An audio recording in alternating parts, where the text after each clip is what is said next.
So we have Justin on today. He is a new investor. I met him at one of my meetups that I had in Charlotte, North Carolina at my rental property. And he's been asking me a lot of questions. So I've just had him on to talk this out and figure out, where he is and what he should be focusing on. How you doing, Justin? I'm doing good, Paul. How are you doing, man? I'm all right. So tell everybody a little bit about yourself, how old you are, and what you think you're looking to do. Yeah, my name is Justin. I am currently 23 years old, and what I'm looking at doing, I'm trying to get into real estate investing by house hacking, and I'm trying to do this at a young age so, I can reach financial freedom at an earlier age than most normal people get to do. Cool. It's a great mindset. So let's see if we can zero you in and figure out your strategy. So, if you don't mind sharing, like, about how much capital are you working with, like, that you have saved up to in a property? All right, so with capital, when we include like savings, stuff I have like in the stock market and Not like stock bonds. market, just like savings, like that you have Just like liquid that you savings can right now. buy. So as of right now, I have around, let's say like 10,000.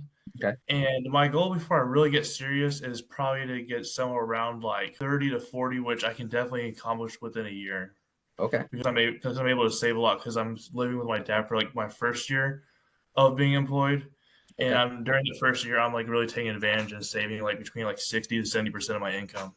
That's awesome. Yeah, keep up on that. So you said you're realistically looking at a time frame about maybe a year to buy? Yeah, you're hopefully. Yeah, maybe Okay. sooner depending on, if anything drastically changes or I find like a really good deal, but I would like to do it within a year. But Okay.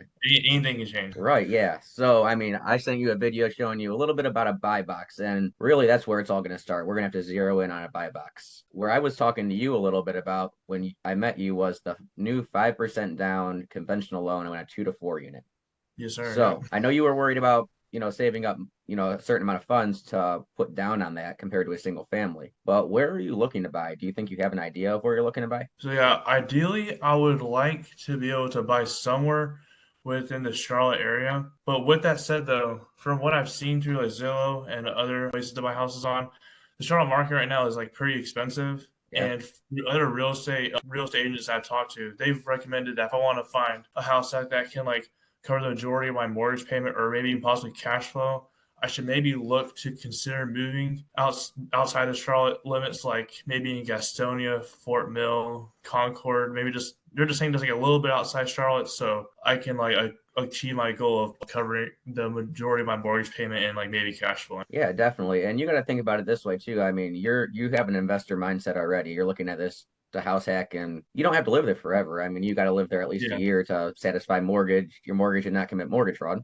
But one year is really what you have to. You probably live there more, so you don't have to be you can be a little bit uncomfortable, go a little bit outside of where you want to be to start, if it makes more sense numbers wise. I mean, you're going to have to be a little uncomfortable compared to what you want to do, a little bit of delayed gratification, and it'll get you there. Now, yeah. I know Kannapolis was another market that people have been looking at around the Charlotte area, a little bit above Concord. So Yeah, how that was far is another. Charlotte? I haven't really looked at Kannapolis. Like, So you're looking at it about maybe 10 minutes further up north than Concord. yeah, so maybe that, yeah, because Concord I know is like probably like 40 something minutes from me, so it's probably like maybe 50 minutes. Yeah, I could probably, that's not too far.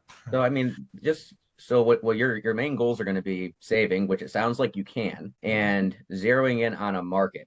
Now, outside of that, like there's multiple different loan products that we're going to talk about to see which could help you depending on what you want to go towards. Now, realistically, a duplex and a single family house, you're not looking at too much of a difference in price, maybe a little bit more. Yeah, I remember you texted me about that a little bit. So, Yeah. so yeah, so like you want a house hack already. So you're already going to be comfortable with having, somebody living in a room with you in your house, like, or not maybe your room, but another room of your apartment or your side of the house. If you Yeah. get a single family, you rent out 2 or 3 rooms.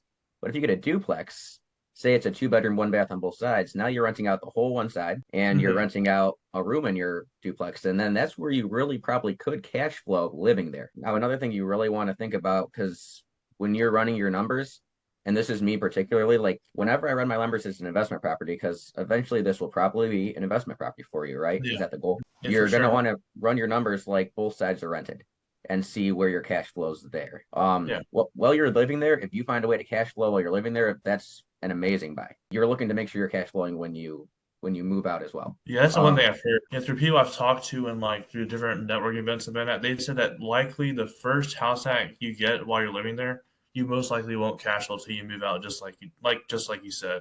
yeah. Hmm. But buying a duplex, you have a better chance. Or you buying a triplex or a quadplex, even more of a chance.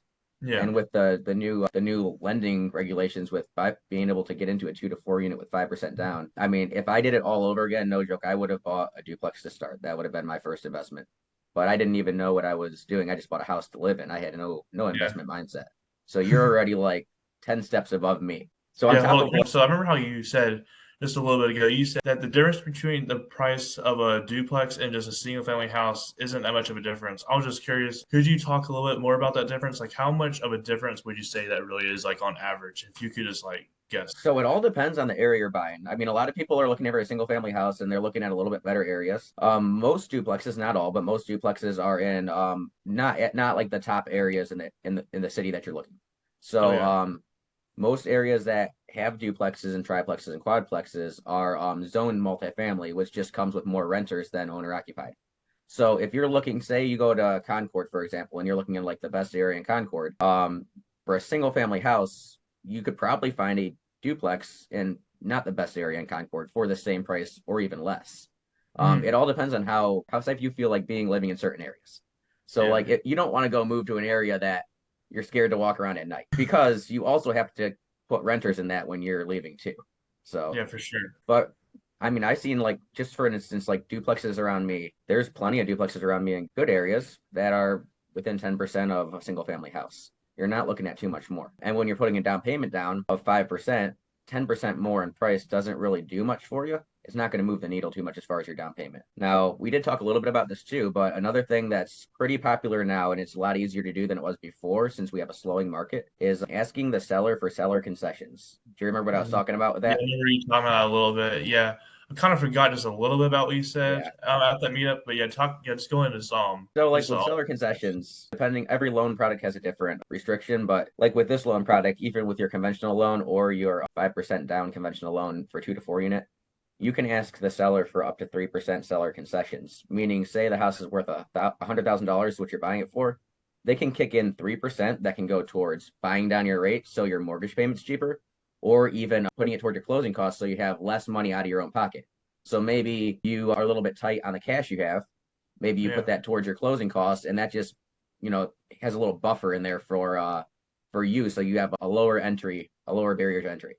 Yeah, that's definitely a great idea. And then there's also little things like I don't know if every agency this, but for instance, like if you have a Keller Williams selling agent, if you're bringing a Keller Williams agent with you, and you use Yeah. a Keller Williams broker for your lending, they also get you like $1,000 kickback as well, covering towards your closing costs.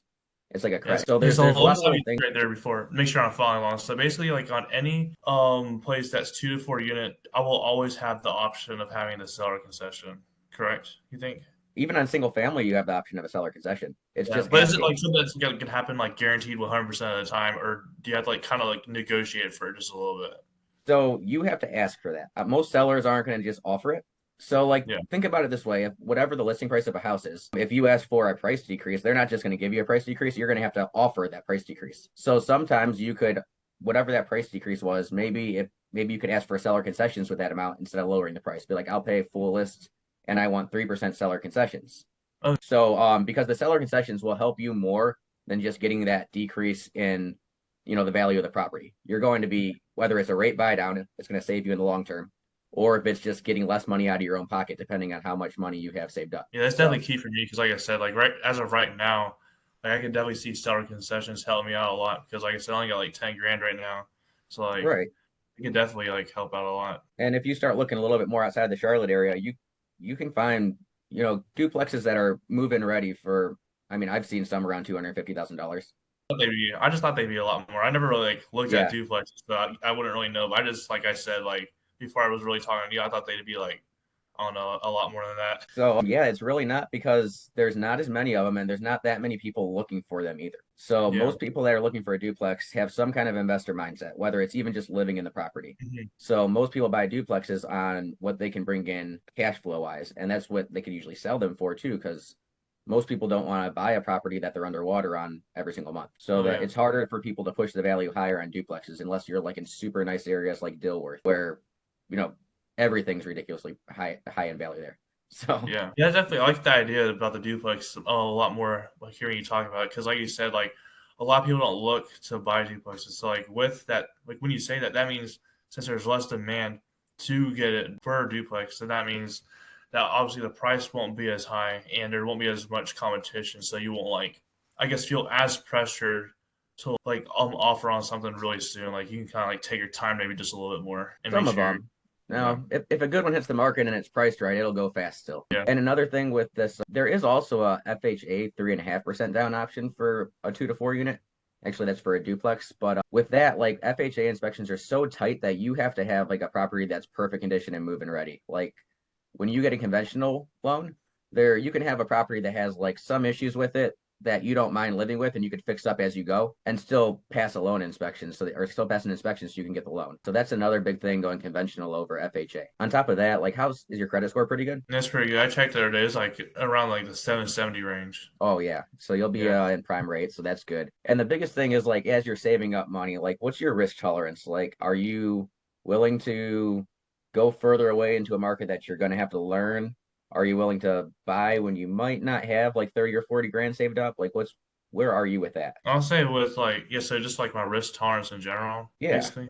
Yeah, so Yeah. I would say like yeah, my risk tolerance, I would say maybe I kind of like lean more on like I guess the conservative side, but I think I'm trying to branch off into like since I'm like trying to invest, you gotta take some risks. So I feel like I might try to branch off from like the conservative, like really conservative side to maybe like middle somewhere between like the middle ground because I feel like I have to eventually like trust myself with the knowledge that I've learned through like through these like networking events to be able to like accept a little bit more risk. So yeah.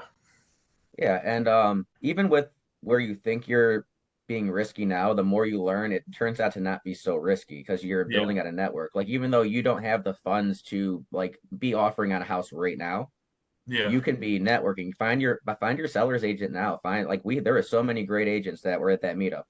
Oh yeah. Link up with somebody and have them set you up a drip, emails coming to your or just MLS coming into your email every single morning, whatever your buy docs that we set up is, whatever you decide, this is what I'm focusing on. You'll have that coming to your email every morning. So you can just kind of see the market moving, even though you're not buying right now. Yeah. That way it gets you ready when you are ready to buy to be confident in the offer you're putting in the house. Yeah. So, but other than that, I'm thinking your biggest thing right now is deciding if you are going to focus on single family or multifamily and where you're focusing Yeah. and just study the heck out of that. Yeah. Just because I mean, when you're ready to buy, then you'll really be ready to buy when you have the funds saved up. Yeah, for sure. What do you have for me? Yeah. Um, but really, yeah, just your homework assignments really are find an agent now, let Yeah. them know that you're not ready to buy, but this is what you're trying to do. And many agents in that group that from five pillars, they're good agents that will be with you along the way. So Yeah, I was actually talking like when you had us over for your open house. I was actually talking to a real estate agent. She actually put me on a list. So good. yeah, she did it like as soon as like we got back from the meetup. So yeah, I'm already like on a list. I haven't really like I need to check my email more. I need to like look at it and see if there's anything coming through. So yes, I'm already on one of those lists. I've been talking to some other agents too. So yeah, I've already been kind of like networking with them, even though I might be like I said, like maybe like a year or so away from buying something for real. Yeah. So yeah, definitely network with them. And if you decide the duplex is what you're going to focus on, Yeah. just start looking, have them set up another list for you for duplexes in whatever area code that you're looking in. And you'll learn that market over time. And it's going to take you a little bit of time to learn the market. One last thing, because you're going to have to, do you know how to calculate your cash flow on a duplex? I've analyzed deals for cash flow on like just like a single family home, but for a duplex, I mean, from what I know of it, it might be wrong, but like since I've never done a like analyzed one for a duplex, I was just thinking about like like it would just be like more rooms to rent. So I guess like I would just have more rent come in, or in my analyzation. So I mean, besides that, I don't really know if there's anything different besides just like make more rent coming in. Yeah, not really. It's because everything that you're plugging in for your gross rent, your mortgage payment, that's all going to be the same. You're just plugging in, you're just adding a little bit more together instead of just having your single family house. Yeah. And there's so many different kinds of duplexes too. So like there's some that are just going to be one bedroom, one bath on both sides. It sounds like you're willing to look for something like a a 2 bedroom, 1 bath on both sides, or even a 3 bedroom, 1 bath or better on both sides, so that you can really maximize. I like a three for sure. Like yeah, I would say three. Like And it's that will be yeah. a little bit more than a single family if you're trying to find a 3 bedroom on both sides. Your ones that are looking to be about the same price as single family homes or close to it are probably going to be like a 2 bedroom, 1 bath on both sides. Oh, yeah, that's still not bad because that's still 4 bedrooms. Yeah. And I mean, even like Concord, I'm not really up to date on rents in Concord, but I don't see why you're not going to be able to get, $1,400 for a 2 bedroom, 1 bath in Concord. I'm just guessing. Honestly, I haven't ran the market a Yeah, little when bit. you say you're talking about like just for that like a whole unit, you're not talking about per bedroom, right? Just yeah, just for the one side. And Yeah, I was saying like, but I want to like just to make sure we're on the same page. I was wanting to like do it like per bedroom. So like if I was gonna do it per oh, bedroom, so I'll tell you though, if you do per bedroom, you could do per bedroom in the one you live in. I'll tell you just as far as rents coming in on 2 bedrooms compared to just renting out a 2 bedroom, 1 bath, because mhm, those people are going to have to share that bathroom. Unlike the yeah, house I showed you, how there's a whole bunch of people getting their own bathroom, yeah, you're not going to be too much different in rent. So say for mhm. instance, you can only make $150 more a month by renting out those 2 rooms to separate people. Is it really worth having two people that you place living together when you could just lease it long term to one person or a couple that know each other? You'll Yeah, probably that's have definitely less problems. yeah, that does make So, sense. Yeah, I didn't think about I guess like how much more benefit I would achieve through just renting out both rooms. Cause like you said, if it's just like $150 more. I mean, it might be like a little bit more risk I'll have to take because people know each other. There could be like just some problem. There's always like a risk of like problems going on between tenants. So that's mhm. definitely something to consider. If I'm not gonna be able to make that much more renting out per bedroom, might as well just rent out the whole unit, like you just said. Right. And on top of that, usually it's gonna be easier to find a better quality tenant renting out the whole side because they'll be able to qualify. A lot of people that rent out room by room, unless they're traveling, like some travel professionals will rent out rooms, but for the most part, people renting out room by room that they have to furnish their own rooms, Oh they're yeah. a little down on their luck or they're, just scraping by, so you might not get as good of a tenant in there. It's a little bit tougher. So I Mhm. would say, still look at that strategy and you're gonna have to run the numbers and see if it's worth it to you. But if it's not, but $200 more, to me personally, I wouldn't do it. I would just rent out the whole side. You'll probably have less problems. But another thing with a duplex, you kind of learn how to be a landlord living there. So Oh when yeah. you move to your next property, you kind of have a leg up. So Yeah, for sure. yeah. So you thinking this changes your mind and kind of makes you going down a different path from the single family to looking for a Yeah, for sure. duplex? Especially like considering like, I'll be able to rent out like a whole other unit and like maybe have like a whole unit to myself. Yeah. And still like how you said, like when I rent out the other unit, like I would still be making just about the same as if renting it per bedroom and it would probably be less risky. And Yeah. also with all that said, like with the financing part, like I'd only have to put down like 5%. And that's not even like factoring in also like the salary concessions, which is another huge benefit. So Down your closing costs with the seller concessions, and that's not a oh guarantee. yeah. You're gonna have to find the right seller. But if they're willing to drop the price a little bit, I would definitely take seller concessions that rather than a price drop. It's going to benefit you so much more. All right, yeah, for sure. That's definitely something to think about for sure. Yeah. So what else you got for me? I would say, and like I said at the beginning of when I was talking to you, how I said I don't got too much money right now. If I wanted to like maybe speed up this process a little more and maybe find like another source of income, I was just wondering. I don't know. I guess just from your experience living life, like, is there any like quick ways to make a little bit of money on the side that I guess you came across of in your life? So I will say when I started, a little bit after even where you are, I was doing this called bank hacking. You ever hear of it? You said bank I hacking? call it bank hacking. Oh, I've never heard of that now. So it's really scraping bank bonuses. Like you have a W-2 job right now, right? Oh yeah, So you have W-2 income, and I'm guessing it's direct deposited, right? yes sir. Yep. So you have some money in your savings account already, and you have money coming in every single month. If you Yep. start looking at all these different accounts that offer bonuses, you can start opening different accounts and putting a little bit of money in each account, whatever it's required to get a bonus. Like sometimes, like a bank up here is Huntington. I open an account, and if I keep $5,000 there for 6 months, I get a $300 bonus. Oh, so it's not like Sometimes, you gotta have like a certain amount and you gotta keep it there for a but certain then amount of time. But then there's some that you can like send a direct deposit. Like I don't know if your work is willing to split up and send like direct deposits to multiple places. Like my Yeah. work will let me split up my paycheck 6 ways with direct deposit and it can send to 6 different banks for Oh, different you do amounts. that? I do. Oh, I that's don't know if great. your work can, so you'll have to ask your work because there's some Yeah. works that say you have to put like $250 every 2 weeks in here, like two direct deposits in order to get a bonus. And then you get your bonus after two paychecks. And those are Yeah. $200, $300 bonuses. So you could easily move some money around, open a few accounts, and just let it sit since you're right now not you're still more than 6 months out from buying a house, you might as well Yeah. spread that money out and make a couple grand more on bonuses. And I could send you Yeah. some of those links, but Oh at yeah, least you have but a good yeah, I one too. appreciate that.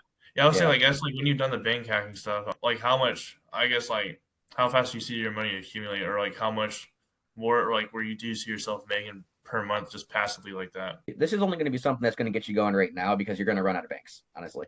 But you could Yeah. probably within 6 months easily take another like 1,200 to 1,500, depending on what offers they're having right now. And Mhm. certain banks are offering decent percentages on interest as well, so you might be able to make a little extra there. I don't know what you're making in your bank, but there's plenty of high yield savings accounts that you can get 5% or more Oh on yeah, I right don't now. have. Oh yeah, that's another thing. Like I've heard people talk to me about high yield savings account, and like yeah, that's basically all it is. It's just like a savings account, but it just has a higher yield to it. There's no other catch to it. Yeah, most of them are like online accounts, so you don't have a physical branch. Your money is, I would say, nearly liquid because it usually takes 3 to 7 days to deposit, and if you want to pull it out, it'll take 3 to 7 days to take it out. But Mhm. other than that, like, yeah, if your money's just sitting in a regular bank account making nothing, like, that's the easiest thing you could do now to probably get yourself another 2 grand, 1,500 to 2 grand in 6 months. Yeah, So that's definitely not a that sounds lot, like but not yeah, a lot of work. yeah. No, it's like nothing. It's just making another account. Yeah, and then I don't know how you're spending now, but if you're not spending money on a credit card, are you using credit cards all the time? Yeah, I use credit cards all the time. Yeah. Okay. There's also ways to, you're not going to want to open a million cards up because you're saving up to buy a house, so you don't want a bunch of credit checks, but you could also leverage credit cards because there's credit card bonuses. Like if you're going Oh to yeah. spend, I mean, I have a whole YouTube channel on credit cards and credit card bonuses because I went nearly 5 years without spending any money on flights, rental cars, or hotels traveling, and I travel a lot. Oh So yeah. just from credit cards. Yeah, for But yeah, I know. Yeah, there's one person I know who like yeah, he called it travel hacking, and yeah. he says he has like 15 different credit cards. I was Oh like, yeah, damn. I have so many. Yeah, But yeah, some credit cards get you better cash back for insurance, and there's so many different credit cards now. It depends how far down you want to go, but there's bonuses on those plus, more cash back. So if you can get 5% back and you're spending money regularly, it's kind of worth it. That's just another way to save on something you're already doing. oh yeah, for sure. And those are two ways to start because those are super easy ways to get going. Also, another thing, I have another question. So, with talking about getting enough capital to get that first deal, I've heard this one person I actually talked to. He recommended if I'm like cool with this, he said that open. He said to open up a bank credit card or whatever. I think that's what he said. Like yeah, a bank or like there's no interest for like 18 months, and then like max out that credit card, like put like 10,000 on it. But you got to make sure you can pay it like all that off in like 18 months. I was wondering what you So think about that. there's still personal credit cards like that. There's plenty of credit cards that I mean, my first property I flipped into a rental. I did all the rehab myself for the most part, and I had a 0% interest for 18 months, and that was just a personal credit card. There's a whole bunch of those. I wouldn't say, Okay. max it out because your credit takes a hit when there's more than 30% utilization on your credit card. So say you have a $10,000 limit and you spend more than $3,000 and that balance carries over, your credit will take a little bit of a hit for having a high utilization rate. So you try Okay. to keep your utilization under like 30%. Okay. So that's something to think about. I mean, you have good credit, so you can afford a couple of points hit, and that's going to build Yeah. back up. Yeah, Yeah. that's not really going to get you money because you're spending it, but I would say that's money you're already spending. So if that's money you're already spending and you're paying off the minimum so that you don't have to pay interest, that's okay as long as you have that money in a savings account that you can pay that off when that 0% interest is due. So Yeah. you don't have That's to all worry. I'm saying. Yeah. Yeah. Yeah. And then yeah, you could be putting that in an account making 5% right now instead of paying off your bills. But make sure that money that you would be paying off your bills with is in a savings account that you have. It's not extra money that's just laying around and you're spending on something else. Oh yeah, for sure. Yeah, no, I mean that's a strategy for sure. I mean, you can leverage your money longer if you have 0% on a credit card and you're just paying the minimum payment. Yeah. So, but no, I think that's a good start. Like those are ways that you can start building a little extra, moving your money around to different banks. Like I said, I'll send you a couple links to some banks that have bonuses. And no, I think you're on the right page. Like right now, it's figuring out where and figuring out Yeah. a buybacks. So, Yep. sound good? Yeah. Sounds good, man. I really appreciate you for having me on, man. No problem. Thanks for jumping on and being comfortable with it. It's kind of tough being on camera sometimes when you're new.